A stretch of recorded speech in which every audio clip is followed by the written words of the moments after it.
Does the Bible mention anything about seeking your own happiness? This is an interesting one because happiness, as we define it today, can seem like a modern concept. But if you take a dive into the good book, it turns out the Bible actually has quite a few things to say about joy and contentment, which are kindred spirits to happiness. Let's break down a couple of key points. The joy of the Lord is your strength. This line from Nehemiah 8:10 is a classic and often quoted at upbeat, feel-good church services. The context here is that joy is a form of spiritual strength, which implies that seeking it is not only okay, but advisable. Blessed are those. The Beatitudes in Matthew 5:3-12 are essentially a list of blessings tied to specific attitudes or circumstances, like being poor in spirit or peacemakers. Each is promised a form of happiness or blessing. Blessed in the original Greek is makarios, often translated as happy or blissful.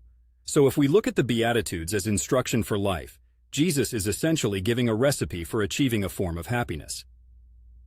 Love thy neighbor and yourself. You'll hear it in every second sermon.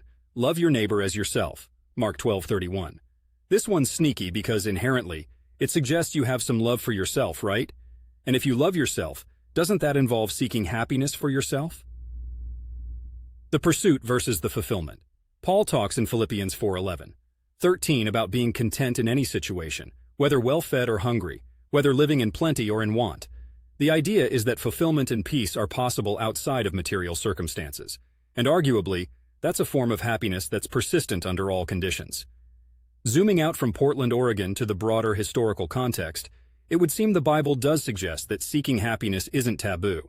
It steers you toward finding joy not in worldly possessions or achievements, but in other more spiritually rooted places, like your faith, community, acts of love and kindness, contentment, and peace with one's life situation. Pursuing pleasure for its own sake is often challenged by the texts, and the underlying theme is that happiness is a byproduct of living rightly, as opposed to it being the sole pursuit. What this all boils down to is balance, as is often the case with life's big questions. Navigating life in search of happiness is both a noble quest and a slippery slope. Too much self-focus, and you risk becoming self-absorbed. Too little, and you might forget that your own well-being matters. So yeah, chasing happiness isn't off the cards if you're playing by biblical rules, but it's all about where you're seeking it and how. And that's a principle that feels right at home in the here and now, just as much as it likely did back in ancient times.